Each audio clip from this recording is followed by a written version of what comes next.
parle d'une thématique qui me tient à cœur, c'est la condition de la femme en général, et en particulier à la Renaissance. C'est une période beaucoup plus sombre qu'on ne le croit, même beaucoup plus sombre que le Moyen-Âge. C'est à partir de la fin du XVIe siècle qu'on a vraiment commencé à brûler et à pourchasser sorciers et sorcières.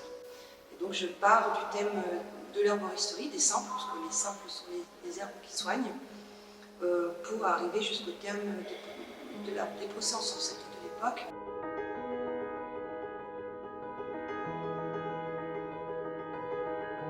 Cette abbaye est une abbaye féminine indépendante, ce qui est assez rare à l'époque.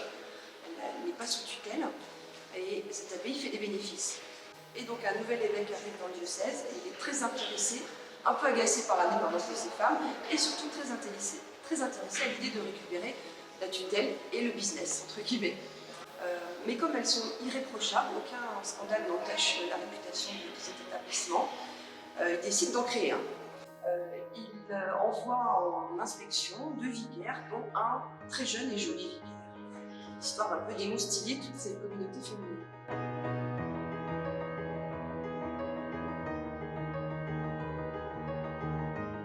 Là, je parle d'un univers très clos, donc une communauté humaine enfermée, privée de sexualité, souvent privée de nourriture, enfin, dans une vie totalement ascétique, même s'il y a l'amitié, les relations humaines relativement en équilibre, il y a un ordre hiérarchique extrêmement dur dans une abbaye. Et donc, tout cela peut tenir en équilibre si l'abbesse est suffisamment habile et diplomate, mais une intervention extérieure va faire exploser cet équilibre.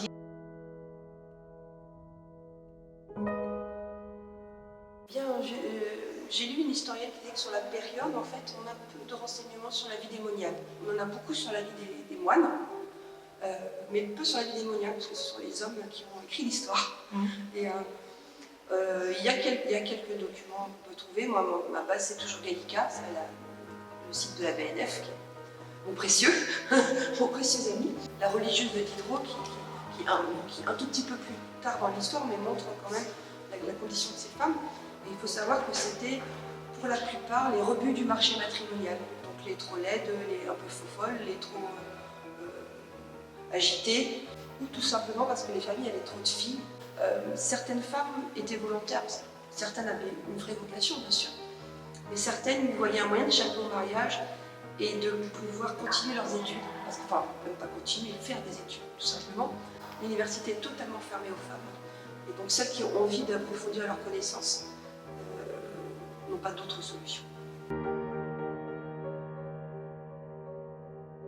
Moi, j'avais déjà fait une recherche pour moi-même, pour me soigner moi-même. Mon arrière-grand-mère était rebouteuse, et ma mère nous a toujours soignés aussi avec différentes tisanes absolument exécrables. Donc j'ai cherché, j'ai commencé par faire un travail tout à fait obsessionnel de 300 pages avec un abécédaire de plantes, en notant plante par plante à quoi elles servaient à cette période, à quoi elles servent maintenant. Sauf erreur de ma part, parce qu'évidemment je ne suis pas herboriste ni médecin, mais j'ai fait ce travail en amont très sérieusement. Je vous souhaite un très bon salon. Merci.